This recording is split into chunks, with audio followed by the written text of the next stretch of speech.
flag state, whichever it is, has to say what rules it will support and what rules they will not support. Now, we've got NATO involved in activity off the Somali coast. I've got charts of it here.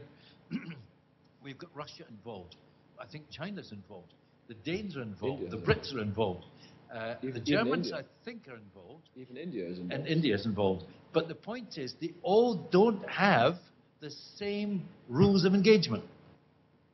And that's the problem. We need a unified rule of engagement, no matter which country you come from. There should be a common strategy on piracy.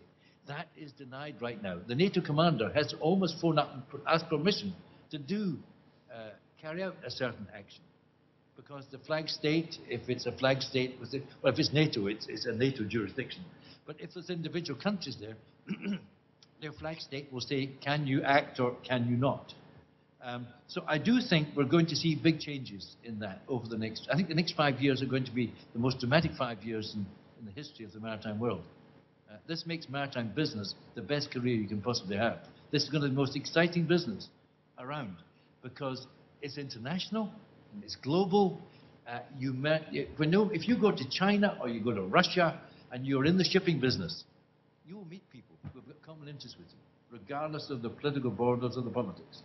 It's one of the greatest industries around. And actually, Wärtsilä from Finland reckon that logistics will be the kingpin by 2030, the key factor that influences world economic trade and standards.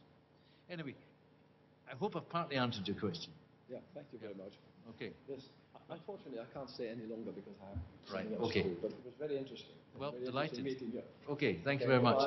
Now, any other questions that you'd like to ask? I've got lots I can show you still, but I mean, it's your choice. I'm not going anywhere apart from Hamburg. Any areas you'd like to quiz me on?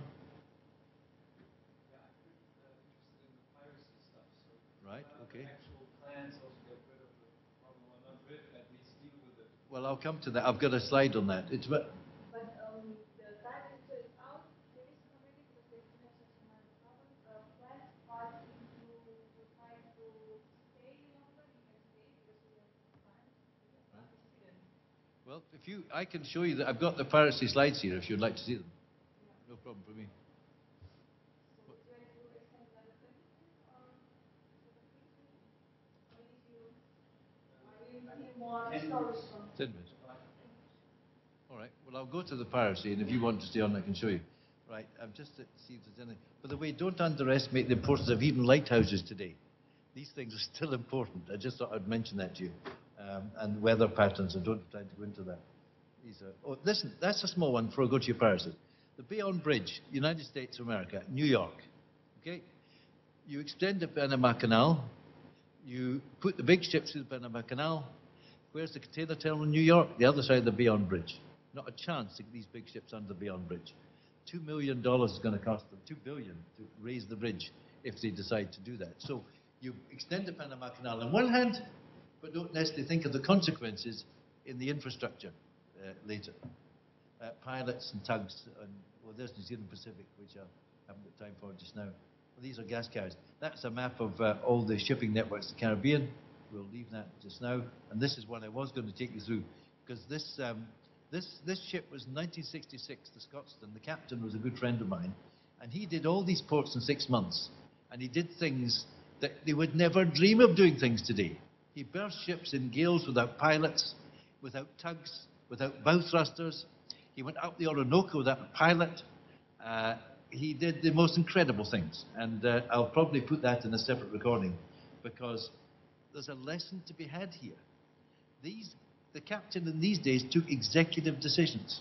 Now decisions are taken in the shore-based infrastructure as often as not.